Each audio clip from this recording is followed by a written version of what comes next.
So why don't we start with introductions, Mary, and then we can wait. Hopefully, Melissa will join us, but I'll start with you, Mary. Sounds good. Thank you, Joe. My name is Mary Coyne. I use she, her pronouns, and I am the director of the Maine Recovery Council. And Elizabeth. Hello, I am Elizabeth Fortier. I use she, her pronouns, and I am the coordinator for the Maine Recovery Council. Great. Pat. My name is Pat Kimball. I am the chair of the Maine Recovery Council. Great. Grayson. Hi there, my name is Grayson Havens. I use they, them pronouns, and I am with the Attorney General's office. Great. Katrina. I'm Katrina Bonish. I'm also with the Attorney General's office. Great. Liz. Hi, Liz Blackwell Moore, she, her pronouns, and I'm at the Cumberland County Public Health. Great. Chastity, if you can. Hopefully I can. Chastity Tool, I use she, her pronoun. Community. And just so people know, I may drop on and off because service is terrible driving from Washington County to. Yep. So that's Chastity. I'm Joe Everett. My day job is the president and CEO at the Opportunity Alliance, and I am on the council and I chair this wonderful committee with these wonderful people. So let's dive right in. We're going to talk about contracts, our favorite topic. I think Mary's going to talk about reporting requirements, future funding opportunities will be brief, and then any other business. And I think that's it for the day. So, Mary, you want to kick it off? Sounds good. Thank you, Joe. We do not have much in the way of contract updates right now, which I think is a good thing. We are on track to get another bunch of contracts out for the June start dates and payment dates. A majority of our contracts will fall into that group. So we are working to continue developing contracts, working with providers. Nothing major to note there. We're also working with Brendan O'Neill to clarify some questions that providers have had around the audit and insurance requirements. So that's something that we're discussing internally. Again, nothing for the committee right now, but just something to keep you all aware of what's going on. We've also been speaking with Tim Cutler over at Barry Dunn about reporting requirements and also about finding a time for him to come and speak to us about audits so we can get a little bit more information about that. That may also be something that we can talk to Ben Mann about, potentially bringing some experience and expertise from DHHS to help provide clarity around that for the committee. But that would be next meeting if that's possible. Elizabeth has been a huge support in helping to think through what our reporting requirements look like and also what our reporting template is. I believe, as I mentioned last meeting, we are working to develop a template which will be essentially standardized across all of our contracts. So even the ones that we were able to move forward and sign last week will also be receiving this template. And the language we've included in the contracts is that within 60 days of the start date, they will have access to this template. So we are actively working on that. Today, our focus is really around some of the bigger picture questions regarding reporting processes that we need to go over.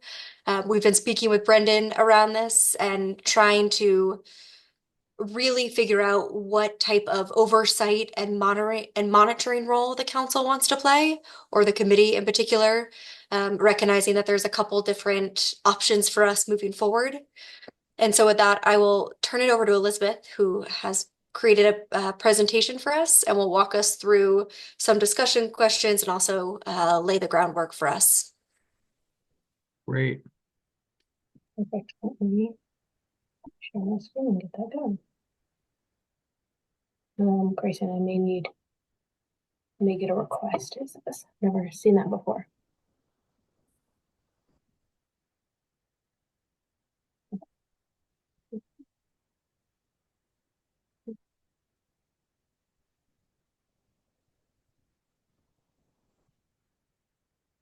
All right, and you can all see this? Yes. Okay, perfect. Okay, so as Mary said, we just wanted to spend some time today talking about the reporting requirements and the reporting process and figure out what you all's vision for that looks like. So we've kind of talked about as we've been going through this contracting process, we've kind of come to terms with understanding how big of a burden this is going to be and making sure that we capture all of the data we need, but also in a way that's going to be efficient for the grantees, but also for the council members. And also, so here we want to try to talk through what the council's involvement in that process is going to look like. So just to reiterate, the importance of the reporting requirements and the role that the council plays in ensuring that the awarded funds are used appropriately in an alignment with those approved uses. And also just that effective reporting will help us make those informed decisions and accountability and all of that with our grantees. And as Mary had mentioned, we are in the process of developing that template. That's a simplified version of state reporting templates. And that will include those approved uses. So reporting directly on those to connect directly back to that to make it a little bit easier to report on those things directly. And that should be done, I think in our contract says within 60 days of contract start date. So they know when that should be coming. And so throughout this, we just posed several questions that we hope to talk through in different areas of the reporting process. And so one of our first things is the timeline for reporting and just thinking about all of the different moving pieces and different moving parts. And so the council meeting schedules and also the payment timelines and how reporting due dates may fall within that. And so I can go to the next slide and then we can go back to that question. So this just lays out the upcoming meeting schedule through the end of July. And then that date in orange is when that first quarterly performance and financial report would be due, because that's 15 days after the end of the first quarter or that quarter. And so we just want to make sure or to talk through having time to get those reports, but also for grantees to submit those reports, but that the committees and the full council and whoever, however that is broken down, has time to review those reports. So just going back to this question, if people have any thoughts that immediately come to mind.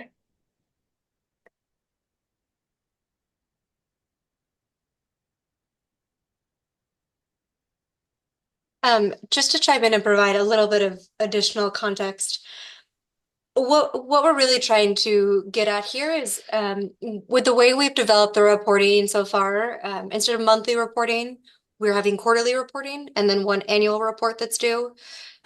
So we just want to ensure that that cadence feels appropriate to the committee and that based on the meeting timeline Elizabeth has laid out, which is essentially standard for us moving forward, given that we've been able to standardize our committee schedules. If a quarterly reporting schedule feels appropriate in terms of review and oversight of the grantee reports. Go ahead, Pat. So when you say quarterly reporting, I'm trying to think of the workload first. So when you say quarterly, will everybody have the same reporting quarterly date? So that is a great question and something that I believe Elizabeth is going to chat about later on in the presentation. Okay. And something that we are looking to the committee to gain some clarity around. Right now, we haven't established exactly what that timeline looks like, but we are looking for your input around if we want to standardize those reporting dates based off of, each quarter, or if we want to base the quarterly reporting off of the start date of each contract. So if you want to hold that for now, Pat, we'll get to that, I think, in a couple slides. Okay. So, and then here's my other question. When you are reporting back, You're reporting back on data and what you've done, and I assume financial. Are you looking to split those in any way that would say the finance committee would review the financial piece and the program and grants would submit the more program data, or are you looking to do it in one committee kind of thing? I think right now that's a discussion that we need to have. We have quarterly reports that I believe, and I should double check this, are a combined financial and performance, but the annual reports are separate. So we have an annual Okay. performance and an annual financial report. Let me just double check that. But that would be a great thing for the committee to consider now, because I know that's a question Elizabeth has for all of you. That we would need to establish what that looks like. And again, keeping in mind the timeline that Elizabeth had laid out on the next slide or the previous slide, around what that would look like, given our reporting schedule and again, the cadence of our meetings. Thank you. So back, oh, go ahead, Les. No, you go, you go. I'll go after you. I just, I've been thinking a lot about this and I really advocate back with our funders. Like, I think considering reporting semi-annual, like, I think I don't know what people accomplish in 90 days, especially in this work. So I think to Pat's point about capacity, I mean, if people feel strongly about quarterly, but it's a lot of work on grantees, being a grantee, and in many other areas, and then for us to review them. So I don't know. I would love to hear what other people think, but I just think 90 days passes quickly, and what really do we expect people to accomplish versus 180 days where maybe they get things done? Just a thought. Go ahead, Les now. So I guess my thoughts are that we're new to this and they're new to this, and that I agree with you that sometimes quarterly reporting can be, um, it's like an added thing. I wonder if for this first round, quarterly reporting is the right amount while we figure out, while everybody kind of figures this out. There's a part of me that thinks that we have this opportunity, if we can have the capacity to do it, we have this opportunity to be supporting, like to be providing support when people run into a barrier, right? Like we're almost like, I'm trying to think of us as like a funder. So when I've had funders who I do quarterly reports and they actually read them, and then they come back to me and say, oh, I hear that this was the challenge. Have you thought about contacting or talking to so and so? They've run into this challenge and have done something about it. Like, there's a part of me that feels like if we were like to think of us as a great funder, and like what would that look like? And so while I hear you, I don't want people to quarterly report and then no one read those. I do think having quarterly reports where it's clear who is going to read them and respond to them. So it may be that we need to split up the amount of work there is between people who have some level of expertise or know of. So like the harm reduction ones get read by Chastity, right? Or like, so that Chastity can say like, oh, here are some ideas of who you might want to talk to about that barrier. But I feel like we could move to um every 180 days, like biennial. What did you call it? You didn't call it biennial because that's always confusing. Is that 2 times a year or every other Semi-annual, I year? tried to stay away from biannual I too. know. What did you say? Semi-annual, I'm not sure if that's the way to Semi-annual. describe it. Okay. Yeah. So semi-annual ones. Like we could, I guess I feel like for this first couple, like how do we really keeping track of what's happening could be nice for all of us to know more about.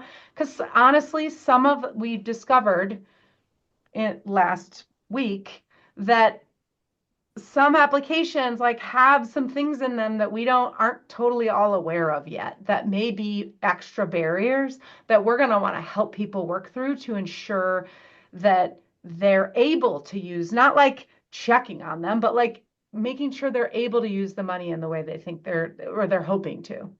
And that as we get a good cadence going and it's working out, we could move to semi-annual. That feels different. I like that. I think that's Yeah. supportive. And I think we could make it a simple, like, what do we really want? How what do we want to know and how are we helpful in the first 90 days or a 90 Yeah. day cycle versus this, which Liz, I know you know what I'm talking about because you've done it your Yeah. whole career. These reports that are a lot of work, but I think that sounds really positive. And also making sure like who's going to read them has something to add, right? Like we don't all need to read all of them, but like let's make sure that it's clear who's reading them and can provide really good feedback. And so to your question about like, do the proposed reporting timelines allow sufficient time? I guess it's like depends on who's reviewing them is like kind of my answer. Yeah. Yeah. And I do like the flexibility. I think that's the thing. If we start out quarterly and decide it's not necessary, we have the flexibility to move back. But I do worry, and particularly, I know that I serve on a committee that reviews the grants, 3-year grants yearly, and often agencies are in trouble within that year time frame. And if they had reported that on a quarterly basis, we may have been able to help them in some way Mhm. rather than get so deep into things. We also would discover that our money wasn't being spent the way it needed to be and able to pull it back. But I do like the idea. I do say, I know, Joe, that quarterly does seem like sometimes, oh, it's such a pain. But I think I like Liz's approach in that, we start here and then we look how the system goes and adjust as we go along. I like that flexibility. Can I also note, well, thank you all for this conversation, and I think it will continue as Elizabeth moves through her slides. But another reason that I think quarterly is important right now is because we have annual payments set up, if we did wait to do if we did the semi-annual reports, it may be more difficult for us to like truly understand how the money is being used. And that if we have that third quarter report, it does give us 3 months to work with grantees to ensure that we can provide, as Liz mentioned, any technical assistance as needed, so that hopefully we don't get to the point of withholding any funds from them. Right. And then we have more data and information to work off of to say, hey, here's what we need from you to be able to give you the second payment, and here's how we can help do that. So I do think the quarterly, again, for us up front, as we work through this and develop our own processes, is important. And it will also help, I know, a handful of our grantees who may need that technical support. So, all right, Elizabeth, I think you can take to the next slide. Um, and so Liz is kind of it's on what you've already brought up with the capacity for support. But I think Mary and I have talked a lot about this. Is the council in a place right now to offer some of that support? Do they have the capacity to be offering that if people are needing help? And if not, what does that look like?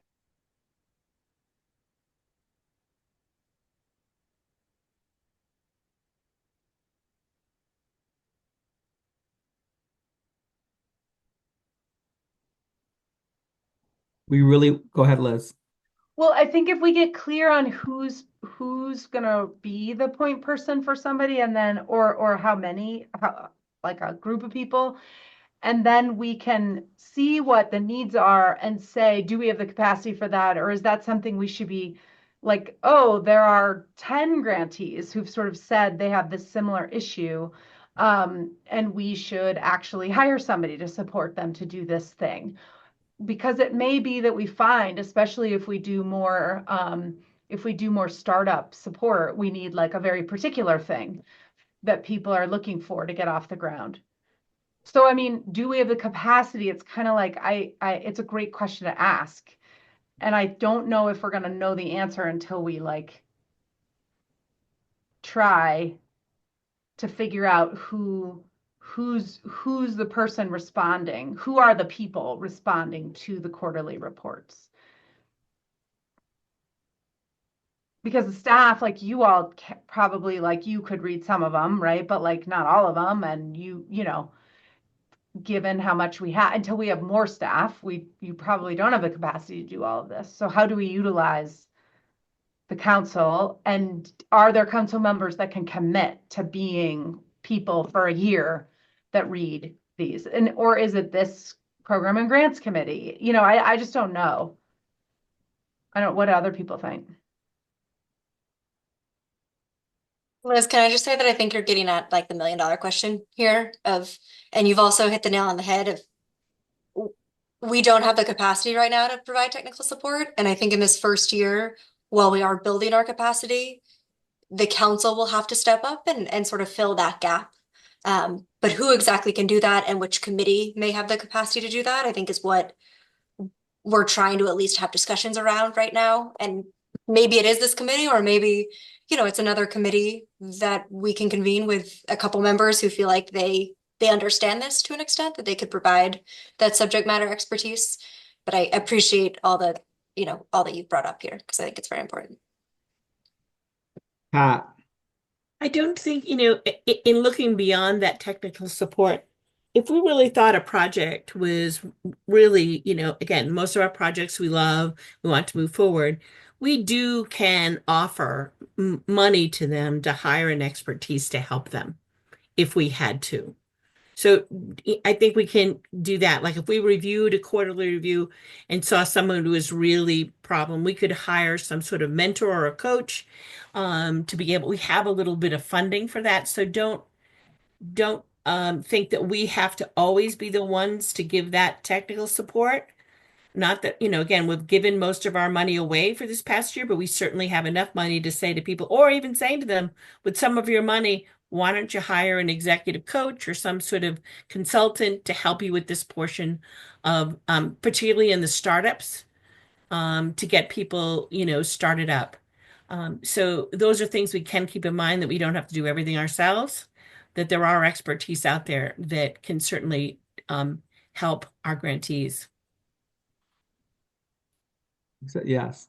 I just I think the reporting to me is like the grant application process. That when you have five people touching it, like I found that challenging with the grant application because we all didn't read it and then we come down to the wire. So I think to achieve what Liz said or suggested, I think it needs to be a finite number of people who are reviewing it. I know we haven't got to the question of frequency of the reporting, but I just can hypothesize that it's different because we're awarding their contracts are not all on January the 1st, so to speak.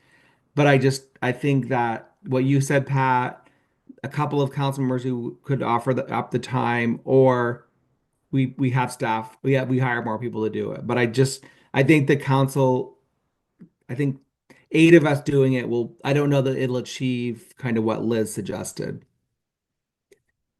Go ahead, Chastity. Um, I didn't hear all of what Liz suggested, but in some of what I did, I agree. And also wonder if instead of it being either or in committees, if there are subcommittees per pillar and using our experts that way, that would have to be fine-tuned with everything else we figure out. But instead of having everything so mixed and people not really knowing what they're looking at, like we saw with the grants, people were reading stuff they didn't fully understand, and sometimes the scores reflected that. Yeah.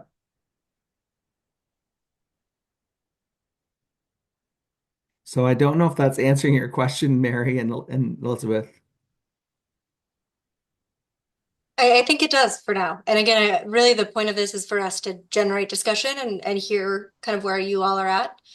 So this has been helpful for sure. And I think we'll come back to a couple of these things as Elizabeth moves through the presentation. And so I think this next question is going back to those questions about reporting frequency and format. So our two questions here are about the types of reporting that the council is interested in, the types of data the council may be interested in, and then that question about reporting deadlines and should it be standardized and do fiscal quarters, or would it be better to do based on contract start dates? And perhaps here we can actually start with the second question, if that's okay with folks and with you, Elizabeth. Because we've talked about reporting deadlines, I think that would be a good place for us to come back to. As I mentioned, we have a small batch of grants that went out that are going out in May. a bigger batch and a majority of our contracts that are going out in June. We also have some, like the SSPs started back in January. We have a couple rolling ones with the prevention grants. So right now we're starting to have a variety of reporting dates that we're looking at. And I do think it would be helpful for us to understand if the committee feels it's important for us to standardize those dates. Again, thinking about the capacity right now, it's really been RWI's reports that we've looked at, and that's been one contract. But within the next couple months, we will have, I think, a total of 56 that we will be looking at. And so if you do want those on a standardized reporting schedule, we can certainly work with our grantees at this point to do that. I don't think we're too far past that point. I think in the next 6 months, we will be too far into our funding for us to go back. So it would be helpful to know if you do want to standardize that, or if, again, we want to work on more of a rolling basis here. I guess I have a question for you about that. I mean, do you, because I can see where there could be benefits to having things on a rolling basis in that then there's like a trickle kind of all the time. And we're kind of always working on reporting and providing support and or at least trying, right? I think the downside is that you don't see everybody's needs and stuff all at once. So it's not as easy to see like where are there places where these people all have the same problem and we could hire somebody to help them. It like maybe takes a little longer to see those kind of patterns. But I guess I'm like, and it's harder, like, is there a way to have quarterly reports that are on a rolling basis, but annual reports happen at a regular time? Where we get all of the annual reports at the same time? Or is that like a totally impossible because they wouldn't line up? That's a great question. I think right now, given that we had what, 15, 16 SSP contracts go out in January and a majority of our grant contracts going out in June, that would be difficult to do. Right. I mean, we could certainly, to your point, Liz, I think we could balance it out where we have like 2 rolling cycles of Yeah. reporting, and Yeah. that may be more feasible. And I think, again, from a staffing perspective, that's far more approachable right now for us. Mm-hmm. And a balance that Elizabeth and I are trying to strike throughout this whole presentation and discussion is, where we are versus where we want to be, and recognizing it takes a lot of time to build capacity, and that's perfectly fine. But I don't want our reporting, I don't want us to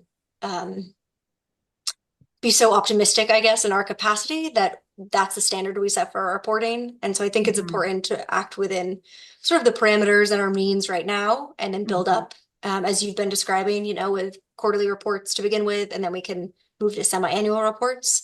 I certainly think it would be feasible for us to have all of our grantees on the same annual reporting cycle. Again, knowing there may be a month or two difference in what we're seeing in that annual report. And then having our SSPs, milestone, the prevention grants all being on a sort of different annual reporting schedule. Yeah. I think that could work. Yes. Yeah, where you have a calendar cycle and you have a fiscal year cycle that just has to do when people came on. Yeah, I mean, I guess I'm curious if you see other downsides to having it not be all on one standard reporting cycle. Yeah, I think, off the top of my head, at least, there are a couple grantees that I worry about in terms of the additional workload we might, or additional burden, I guess, that we might be placing on them if we do standardize our annual reports. Especially if there's a quicker turnaround for them. But I think if we are willing to be flexible to some extent so that we we understand, let's say the third quarter report for them may look pretty similar to what we're asking for their annual report, then I think that that's okay. And it might be that, we try that this first year and then we kind of course correct moving forward, and standardize it, with our next funding opportunity a little bit more. Mhm. It could be too that people who are kind of off cycle do 3 quarters. Their third quarter is their annual report, and then you get them Yes. on an annual so Yeah. that, but you just make note, this was 75% or something, so that it's Yeah. not, I mean, because I think there's some benefit of having some things off cycle so that we aren't all burdened at the exact moment with Yeah. like all this stuff of trying to like read them and respond. And if there are, 58 to read, like if you have 25 and 25 or whatever, better math than that, but you know what I mean? That might be like easier for people to kind of do and have the capacity for. Yep. Yeah, I think that's a great point. Yeah. And again, if we're approaching this from like current capacity standpoint, then I think that's a far more approachable way for us to do this than trying to do it all at once. Mm-hmm. Can I ask a question of any of you who do reporting for your agencies? Because my question is more, is it less of a burden for like all of your reporting to be all due at once? And so if we were matched like the state reporting schedule, and so all of your reporting would be due at the same time and like matching those fiscal quarters, or if we were to have some off schedule thing, and so you may have a report due at a different time, would it be better to break it up? And so I guess maybe it may depend on agents or the organization, but I'm just wondering if trying to match existing schedules may make it easier in some cases for people to get that reporting done. I have found the quality of the review is better staggered, Okay. and I won't say who that, but I think when they're all due, if the reviewing entity gets them all at once, I just wonder if sometimes they get reviewed. If it's Mm-hmm. really, worth the grantees, it's a lot of work and we want them to be meaningful. So I think staggered for us in our capacity situation might be better if we really want the quality that Liz talked about.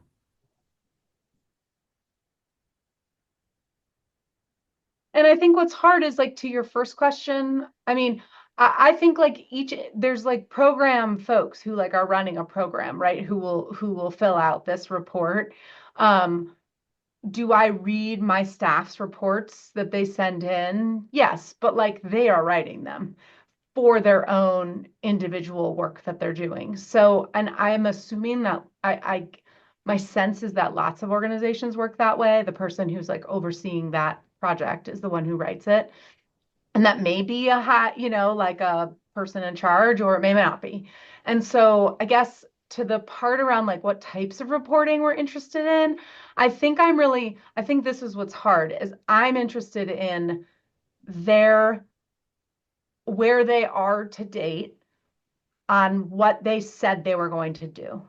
So it's really about like their deliverables and where they are on meeting their deliverables. So everybody's reports will like look different, and some level of, if they can do quantitative, great, that's pretty easy. That could be for some of them offering services, it could be easy.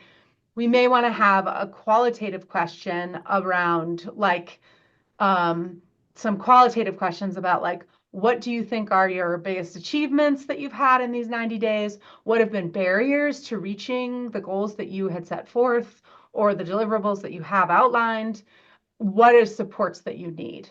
Like to me, when you do kind of like to reach those, like when you do sort of this qualitative part that doesn't have to be a bazillion words, but it can give them the opportunity to tell you what are barriers, what's getting in the way, and then having some sort of quantitative data collection that's really based on their work. Like I don't know that we are going to be able to standardize that. We have such a wide variety of things that people are getting funded to do.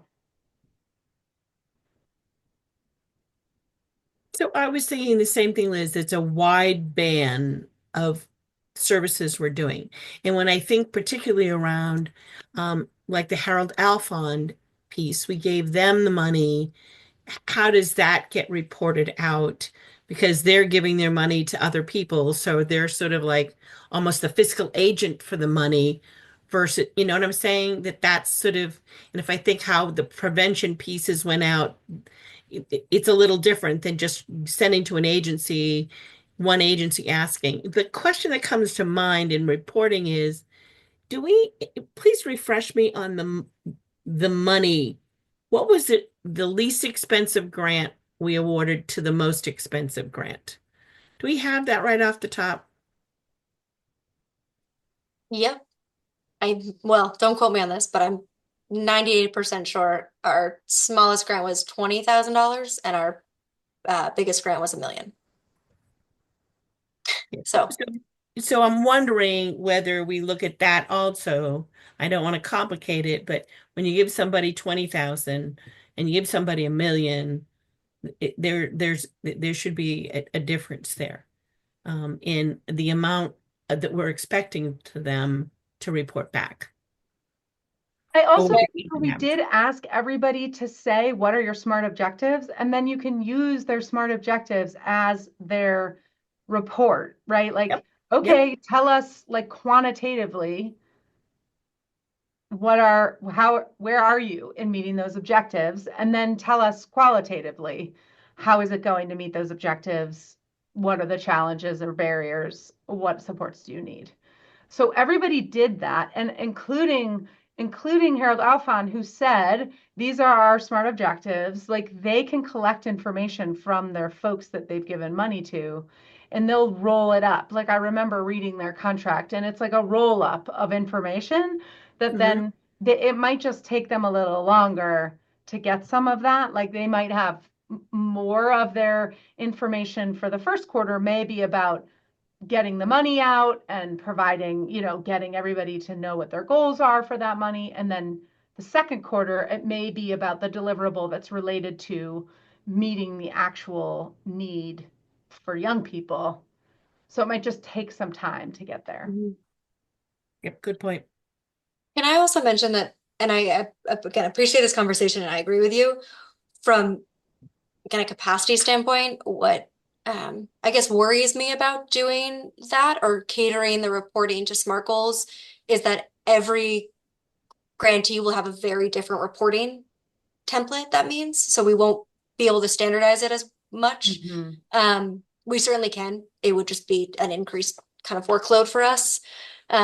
Elizabeth is tracking all of the SMART goals and like reporting requirements that we see from the grantees as we make these contracts.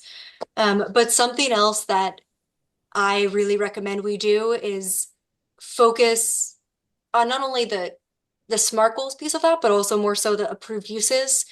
Because we are able to better standardize reporting based on the approved uses per type of project. And I know that's what other states are doing and what's recommended as sort of a best practice for settlement dollars. And given that at the end of the day, we have to ensure our funds are being used in alignment with those approved activities and services. I just want to advocate for us, I guess at this point, focusing on those approved uses, maybe more so than the SMART goals, but also keeping in mind that the SMART goals are something we need to track maybe in the annual reports and also something that we are incorporating into the contracts. So those goals should be met if they abide by the contract in some ways. I mean, Mary, I feel like, yes, like, let's do that.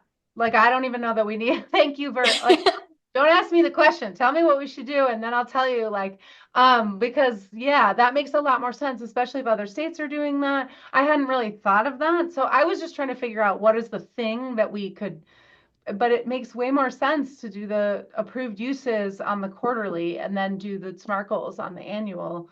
Gives you a way better opportunity to have standardization and then individualization if we need to. I'm down. Okay, great. And I honestly didn't think about doing the SMART goals for the annual and uh, approved uses for the quarterly until we just talked now. So this is Okay. why the conversation was helpful. But I do, and we've talked about this internally and with Barry Dunn, that, you know, there isn't much standardization across states with how the settlement dollars are used, but North Carolina has published some really impressive documents around how to, again, tie these different projects towards approved uses and then standardize them. And so we're also using that as sort of a benchmark when we do the approved uses for our contracts. Again, so we know at the end of the day whether or not they're not only meeting the internal metrics we've set, but are they also meeting the metrics of the MOU sort of thing. So, all right. Great. Anything else on this topic before Elizabeth moves on? Sounds good. All right. Take it away, Elizabeth.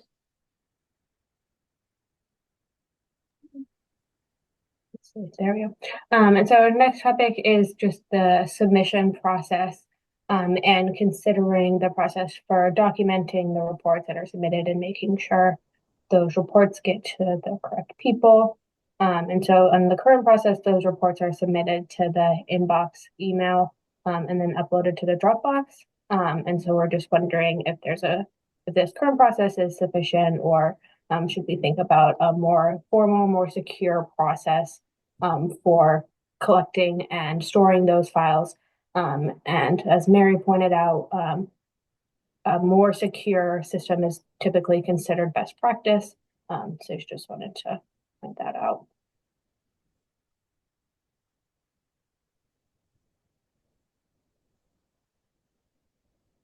I'll add to this that I think this question, in terms of um, priority discussion, is probably lowest priority for us, but something that we do need to consider moving forward of, if we do want a more secure system for collecting our reports, thinking, again, this is what, year 3 of 18 years, then we may want to start developing that process sooner rather than later. And if anyone has suggestions about how to do that or knows quote unquote easy way to do that, in an affordable way, any suggestions would certainly be welcome.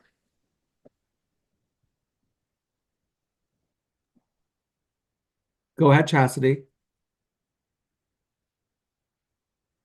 Oh, never talked about it again. Is doing something like RAP feasible for us? Like I know a lot of programs already do that for some of their state reporting, and maybe that would be a way to streamline things for everybody. Oh, I'm not.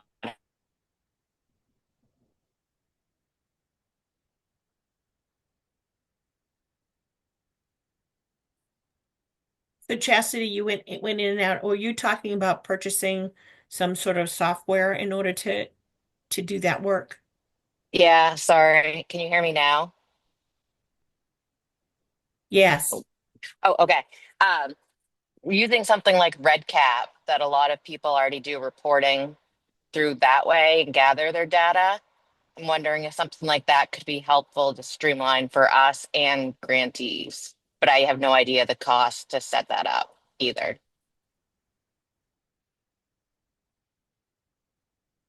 I also don't know the cost, Chastity, off the top of my head, but that certainly is something we can look into. Um, I know not all of our grantees use RedCap, so it would be a transition for some of them.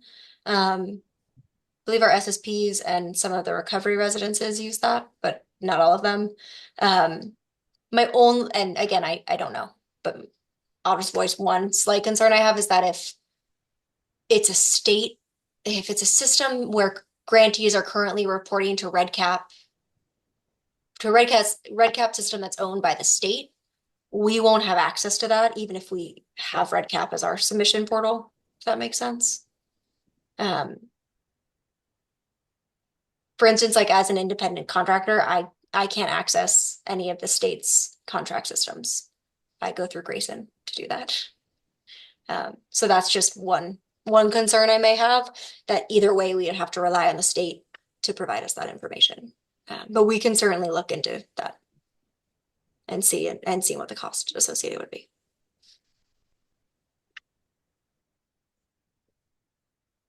Yeah, and I agree with Chastity, and I think that would be great, Mary. And I mean, Barry Dunn does it all the time. So as you work with them, because they're constantly getting things uploaded from all their clients. And yes, to Chastity's message inbox, we have to make it doable for the staff.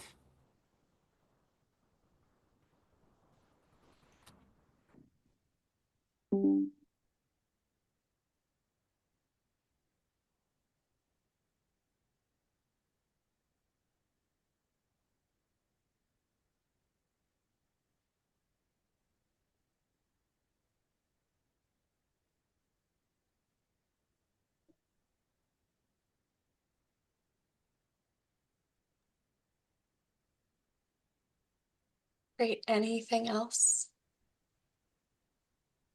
Okay, Elizabeth. Okay, so our next topic is some thinking about the protocols of corrective actions, and just thinking about how the council wants to establish procedures to handle things like late reporting or when or if issues are identified in reporting, and what is that line between maybe flagging an issue in reporting versus taking action, and then withholding, and when can funds be withheld? What does that process look like? And is there going to be a process for requesting additional funds? And then something else Mary and I talked about is like, what is the chain of command for reinforcement or like authority? If there's an issue that's identified, who is going to be that person who um, has that conversation with the grantee? Is that the council staff, or is that Pat? Is that the chair of one of the committees? Um, who does that? What does that like chain of authority look like for addressing those issues? Before we get into answering these questions and kind of diving into a deeper discussion, Elizabeth, I'm wondering if you actually want to go to the next slides that you have around council oversight, because I think those may be, again, kind of set some helpful context for all of us to consider before answering sort of the nitty-gritty questions. Yeah. Great, thanks. Yeah, so we want to answer these and then go back. Yeah, I even think if we were able to walk through the options, that may help provide some context around what we are thinking about. Because I have a feeling we'll get to some of the points. I have a feeling we'll answer some of our questions as we talk through the options, and we Okay. can always go back to those at the end. Does Okay, that sound okay to you? Yeah. Okay. So just got a couple here about those questions we've mentioned about who should be responsible for the reviewing of those reports, and what committees in particular. And then just the broad question of what level of oversight the council wants to maintain. And that may not be a question we answer right now, because as Mary mentioned, we have a couple of slides about different options and different models of what different levels of involvement for the council could look like. And then just, again, what the overall structure for oversight could look like. So if anybody has any thoughts on those?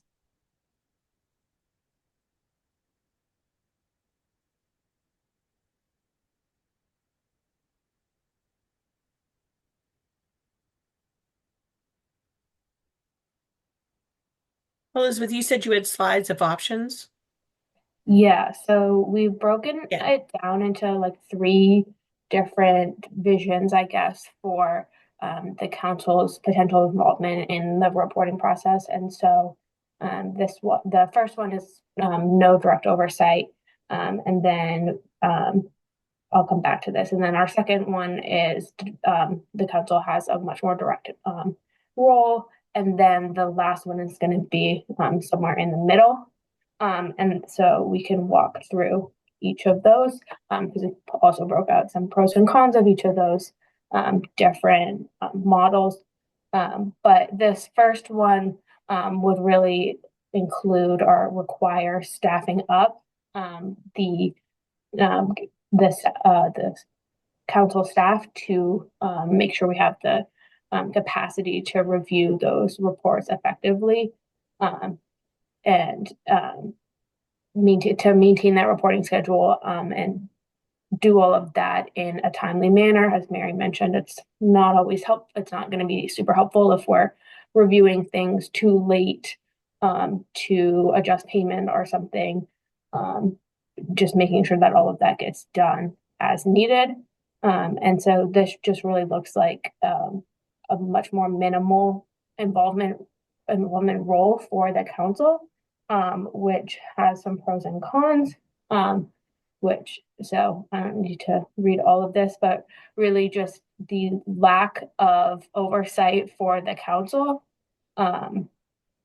which can just like their lack of direct involvement versus the more efficient use of time, because using council meeting, council time to review reports and things, that's going to be a really high burden. And we know you all are incredibly busy. And so what is that line for that involvement and things like that? Can I just comment real quickly here? I'm actually thinking that some of these things that are currently in the red don't have to be in the red with the right contract. Like, I actually think that having a third party that is able to do some of this professional oversight, bringing things together, seeing the connections, and then they bring that forth to the council with that actually could lead to more transparency and more strategic insight. Because right now, if you have council members who are going to read all of these and like we're in these little, I mean, I think I was suggesting that we could do that based on our current capacity, like have some council members that are like, okay, I'm the one who's going to read, or these group are going to read the harm reduction ones and that group's going to read the treatment ones. Like, we're actually going to lose a lot in there by having council members doing that as opposed to folks who are good at doing this. I think like what I have been hearing the council say is that we want to have decision making, but I don't think we necessarily want to do all the work to understand what the decisions are to even make. Like, I think there's like a lot of things that could be outsourced to an organization, that knows how to do this, that then can bring us the right amount of information for us to make informed decisions. Yes, yes, yes. I agree. So I appreciate you coming up with these red, but they don't have to be red, I guess is my point. If we mitigate for them in a really good contract.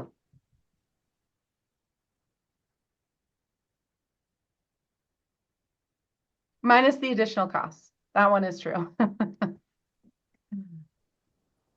It's okay. What did Ben say? We have $1 million to spend each year? What happened? Yeah, I Okay. mean, we've really been underspending on our capacity to do this work well. And so like, let's staff it up and like make it work. And then we can scale back if it's too much. But like right now, it's clearly nothing. We're far from too much. Yeah. Great. I don't know. Thank How you. did my comments sit with you, Mary, as you think about the work we've done and what you're thinking about? And you too, Elizabeth.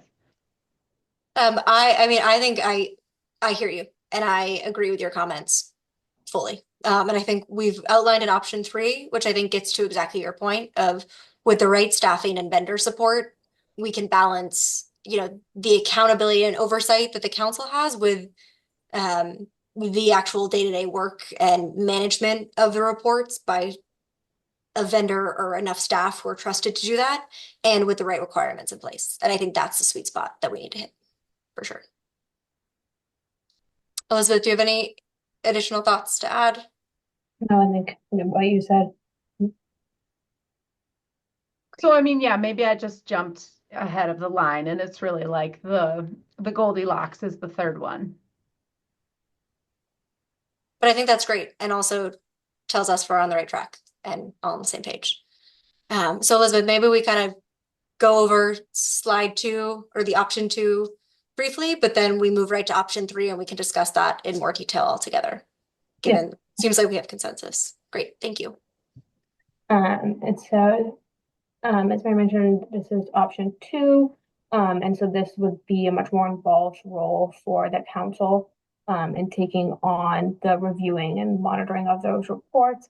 But this would assume that everyone is willing and able to take and devote that time to reviewing all those reports. And as Liz just mentioned, that's a huge burden to be putting on everybody all the time.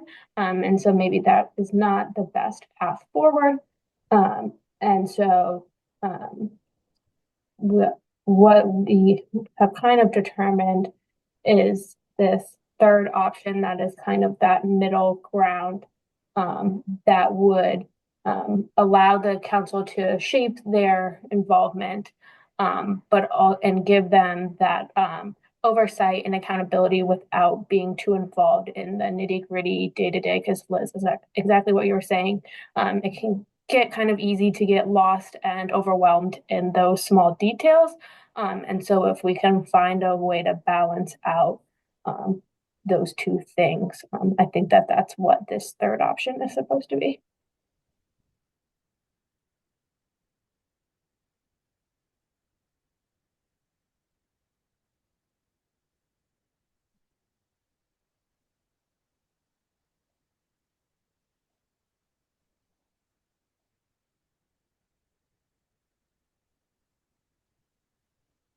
Elizabeth, do we have a pro and con of this slide or just the option 3?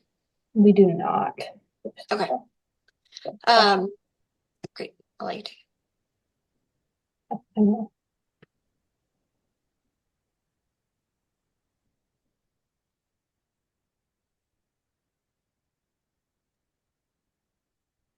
So I think we're in agreement per Liz's comment, and Pat nodded her head. I think it's again back to capacity, but I think the council wants a role, but it's just not realistic to think we're going to do the work of the frontline staff, the staff. So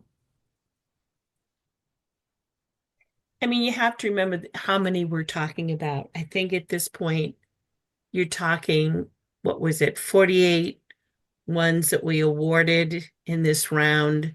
And then there was the first round, that was the second round. The first round, we had all the SSPs. When you add that together, the realistic pieces, as much as I believe this council likes to be hands-on, I just it's overwhelming.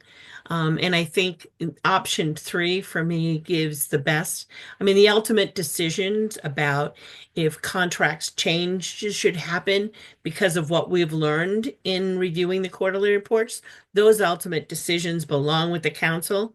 Um, and we should be informed as to in general how the grantees are doing and that they're following the MOUs and the understanding of the contract.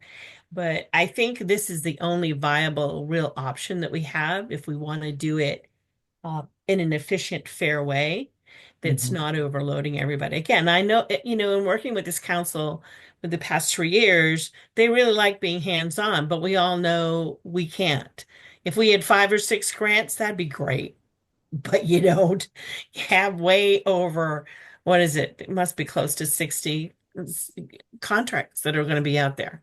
And that's an impossible task.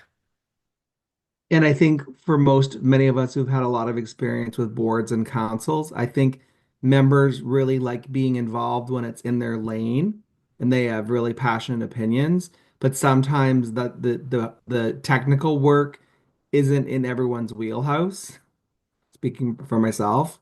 So I think that, that's why I think it's our job to sort of take the bull by the horns and say, this is what we're recommending, because I don't think that reviewing applications and uh, monitoring is in everybody's wheelhouse when you're a member of a board or council. There are some people who love it, who will make time for it, and we want to embrace that, while others are more, you know, they have others, they show up with different backgrounds and skills.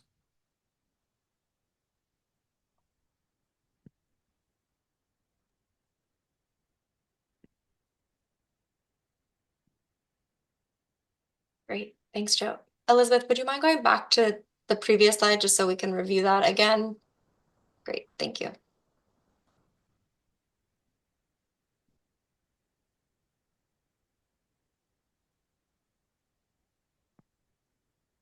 So it seems like we do have consensus, which is great, around how we want to move forward, ideally with oversight and monitoring of our grants and also all of our funding. When it comes to who will provide sort of the regular monitoring or support again in the interim, is that something that Program and Grants Committee would be willing to take on?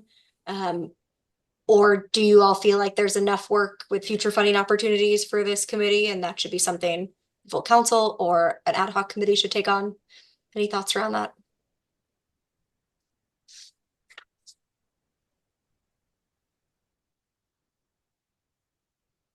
Can you say that again, Mary?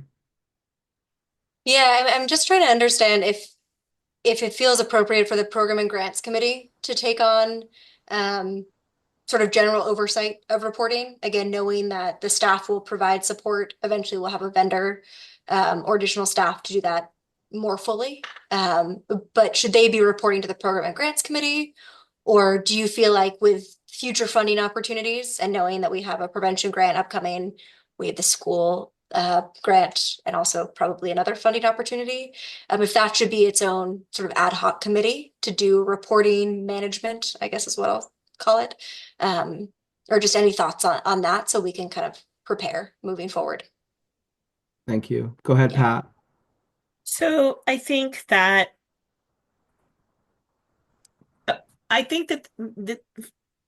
temporarily, and a big temporarily, it probably belongs with program and grants, because I think they have enough variety and membership to be able to do that.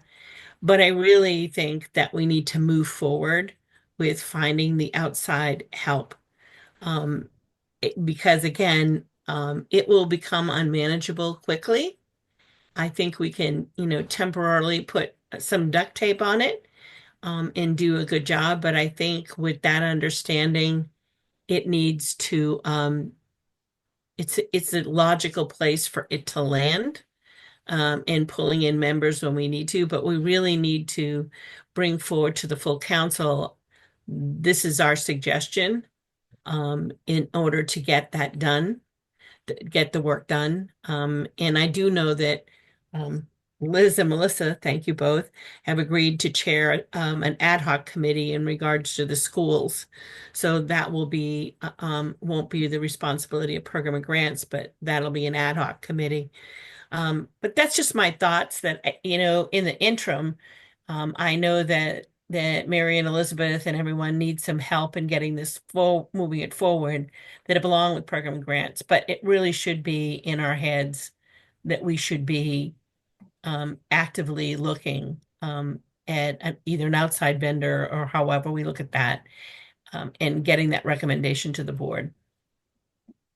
I agree, Pat, and I also think it's not sustainable for this committee to meet more than once a month. I mean, people have very busy day jobs in this group, and it's a lot. And if we really do a good job, there's a lot of prep work.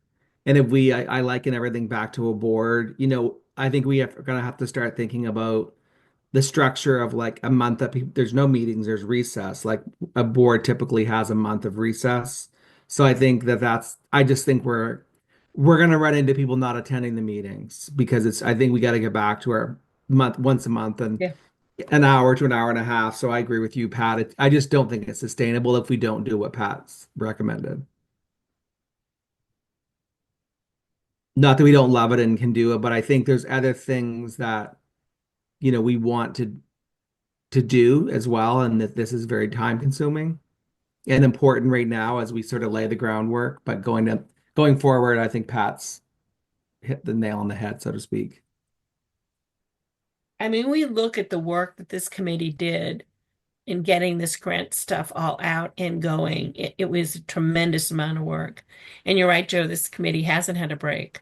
And again, that's my concern, is that people will start dropping off because it's just too much for this committee. And again, I think we can we can keep, the duct tape on, as long as we keep moving forward and know that a plan has to be in place.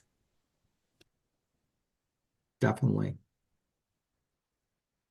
Yeah, can I also just say from like a staff perspective, Joe, as you mentioned, and I appreciate you saying this, it does take a lot of work to prepare for the committee meetings, and it also takes a lot of work to prepare for the full council meetings. And I do think it's more feasible for us, and again, I know I'm speaking for my own experience and not necessarily the future staff.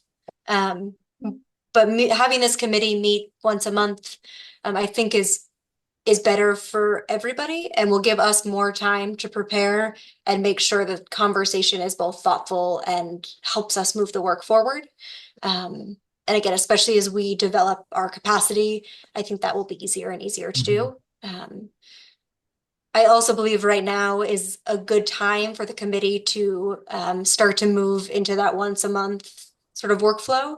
Um, and my recommendation would be that we meet, right now we have what, the first and third Tuesday of every month. Mhm. That if we move to the first of every month, I think with the other committee schedule, that would make a lot of sense. And especially given we just had a council meeting on Thursday, that would give the staff additional time to prepare and again use the program and grants committee as sort of an a smaller version of the council meeting, given how many folks are involved in this, Mhm. and make sure that it's a quality use of all of our times. So something that I would just pose to you all. And I think now, if we want to make that switch, could be the time to do it. Yay. That sounds great. Yeah, I'm done with that. I do think it's hard to have the meeting and then come to this one and then another one in 2 weeks and then doing other work. It's a lot. And I mean, that's what's so horrible is like we want to get this work done. And so it's like I don't want to like make things take longer than they already do. But that's why it's just like we just got to staff up. We just gotta get to that place. And everybody's there. It's just now how can we help you move us along on like RFPs for doing some of this work? Like whatever we can Yep. do to help with that, I'm down. Because I think Okay. that's like capacity building. Yep. Agreed.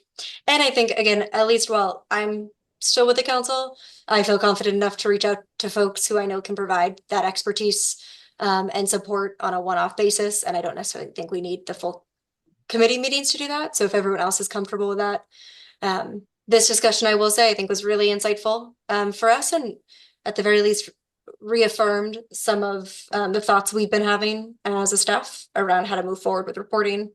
So I thank you all for that. Joe, moving forward, do you want us to move to the third week of every month, or excuse me, the first week of every month for this Yeah, I committee think meeting? what you laid out was made a lot of sense. Okay, great. And I just think again, with board committees, Mary is well, I'm the chair, and as all the because I mean a lot of us will be terming out, and it's moving quickly. Yes. Um, I think we'll set a cadence, and maybe you and Elizabeth, whoever you want, Elizabeth, but we can meet too between like having a quick check-in and like Mhm. we would do at my board, we talk between meetings with chairs depending on the staff, us assigned staff, so we can do that. But right now it's so busy where it just flies by. So I think to Pat's point, we've done a good job keeping it on the rails because it's been very fast moving. Agreed. All right. Well, with that said, what I may actually looking at the calendar, and April's a little funky, as is May. Um, Joe, if you're comfortable with this, what I will do is I'll work with Elizabeth and we'll look at the calendar over the next 3 to 4 months and make sure that we have the timeline worked out again to give us Mhm. to space out when this committee meets and when the full council meets. So we may just move it around a little bit, but we'll Mhm. talk about that and then send you those dates Yeah, and confirm that works for the full committee. Is that okay with everyone? sounds good. Okay. Um, but our next meeting was technically scheduled, I guess not till the 29th. No, the 6th. Um, we'll Yeah, this probably is move our that last around. meeting for the. I'm sorry, Mary, go ahead. I was just gonna say, because the next program and grants committee meeting is scheduled for May 6th and our full council meeting is May 8th. Um, I'm gonna suggest we move that around. Yeah, go for Um, it. great. So we'll be in touch. We may just skip that meeting and move to the 20th, but again, I'll talk to Elizabeth and Elizabeth will reach out to folks to make sure it works for her as well. Perfect. Okay. Sounds good. Joe, that's all I believe. That's all I have. Elizabeth, is there anything else that we're missing or that you would like to add? No, I can't think of anything. Great. So just a couple other quick agenda items, and Sure. we can give a lot of people, we can get out early. Yay. A couple things that as it relates to future funding. So, Pat, I think we've sort of agreed, and I'll use that word loosely, that really there should be a strategic planning process that I think then would give this committee back its marching orders. So we've created a list. I can send that to you, Pat, and I think that belongs in the executive committee, again, likening it to a board, that the board and then that would take the lead. One of the things I think that I would suggest that we take on as the grants committee is talking next month about who we may want to hear from. So if there's an emerging project going on, even anywhere in the country with Zoom, I met recently with this company that has an app for young people. It was impressive. Um, I just think that as we hear people, this might be the place where we could have space, like 30 minutes, almost like the public hearing. But how do people feel about that? Sort of making space, you know, maybe once in a while, it doesn't have to be every meeting, where if people have really great ideas and innovation, they could reach out to one of us and we could look at the schedule and let them do that, their spiel, so to speak, with us, and then we could think about it. And Pat, since you're here, we could move it, table it, whatever. But I think it creates yet another opportunity for people to present great ideas because we won't be. Go ahead, Liz. I like there's a part of me that's like, yes, that sounds like a good idea. I also wonder without a strategic plan, it could fuel a lot of moving in a million directions as opposed to in a direction that's related to like our strategic plan or like related to, and maybe it's that it's like those things have to be related to the priorities we chose, like some direction. Because I feel like when you open it up to like any new idea, it's like people like new ideas. But what about the old ideas that actually are like ready and need support Mhm. now that just sort of didn't make it onto the docket yet? So it's like I'm of mixed mind, Joe. Like I don't want to like cut down like squash innovative ideas because I think there's probably Mhm. plenty. But it's like, can they be innovative ideas that are related to our priorities that we've already chosen? So that Yeah. it's not something where it's a new prevention thing that's not related to the three things we said we were going to fund for the next 4 years. You know what I mean? Or like it's a new treatment thing, but it's related to one of the treatment items that we have as a priority. You're on fire today, Liz. I love all this. So I think again that we're in it for the long haul. I think it does make a lot of sense to line it up with the strategic planning work. We have lots to do. We don't need to start doing it tomorrow, but I think, and I also like what you said about like, I can't believe, because I mean, TOA has so many existing programs, and I know the staff would love to come and talk about them because they're still Right. brilliant and doing a great job. So I like what you're laying out. And again, it doesn't have to start tomorrow. And I think it does make a lot of sense to line it up with that work. And it also could inform that work if the council wanted us to do that. So we could take that on if they said, hey, we'd like to learn about X, then Yeah. we could say, well, let us take it away and do that. And then once the strategic plan's in place, then that could be our guardrail, so to speak, for a Right. year. We could have slots where we Right. know we're gonna do something in that space. So great idea. And I love the idea of like having people come and speak to us about what needs Mhm. are or what things are. I just want, yeah, it's the guardrails is the right word. Like I Yeah. want more guardrails on it. I don't want us like, No, I like doing agree. all I these different agree. And I don't things. want to start getting pummeled with people because we let them come to speak to us that they're going to call me every hour or call one of us every hour to see if they're getting money. So Yeah, because there are a lot of needs. Like yeah, it's not that it's not legit. It's like we just have to like pick and choose based on the fact that we have, you know, whatever, $10 million. Like we don't have enough money to meet the need, which is somewhere in the 8 billion range, like just for Maine. So I like keep reminding us, like we spend indirectly $8 billion. So it's like on this problem. So how do we like make the most of our dollars? yeah, And so keeping it within this realm that we've decided we're going to do it in. And then but I love the idea of people coming and speaking to us. yeah. I like that too. That's great.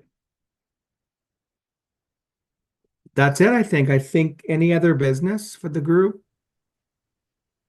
Really great job, Elizabeth and Mary, on the reporting Yeah, conversation. it's Great great. framework, great presentation. Yeah, also shout out to Elizabeth. You created that entire presentation and also Brilliant. really did all the back end work of that. Um, Kudos to you. That was very impressive. And also your first kind of presentation to the committee and to the council. And I know that's not easy. So thank you for doing that and taking It that on. was, it's well Uh, done and informative. It really Yeah, it was. was really Yeah, good. thank you. Thank you. Joe, just out of curiosity, is the app you're talking about called Newform or the No, course? I think the group, I better not say Okay. it publicly, but Okay. um, really interesting. And it just made me think about like who we are to the world. But I also know, to Liz's point, that we need guardrails because it will be, we also don't want to get in bad, we want to stay in people's good graces. So we can't pick and choose. There's got to be some criteria to have someone come, not just a, and I think that we're working really hard in the last few months to sort of like do that. So, but I like, Pat, more on your plate. Strategic planning, it's your favorite thing. I know, but you know what? You got to have a roadmap. It doesn't mean Totally. that you have to, that there aren't like, detours that'll come up or whatever, but I believe that you got to have a roadmap. And Yeah. sometimes, I mean, I think about the work of this committee that they've done over the past 3 years, and it's amazing. I mean, things have just was thrown at us, and we managed to do some really good work. But I really do think in order to not make us, like all over, we need to have that roadmap. And the strategic plan is the roadmap. And again, it doesn't have to be so rigid that we say, Right. oh, it's not on the plan. I think you can have those detours, you can have the bypasses, and things change on a dime. You have right now, federally, things are all over the place Hmm. for funding. You also, in 2 years, have a new governor. Hmm. You could have a new attorney general. I mean, there are so many things. And right now, you have a governor that's very supportive of these services. You can't guarantee what's in the next realm. So if we at least have a plan, when you have a new governor, you say, this is our strategic plan. At least it's Hmm. there. It's not, we're like, oh my God, what are we going to do now? So, that's the piece of it. I mean, a lot of people don't like strategic plans. I happen to like them. They're roadmaps to me. Hmm. And we don't have to I also liked writing treatment plans when I was a counselor. I'm a weird sort of doc.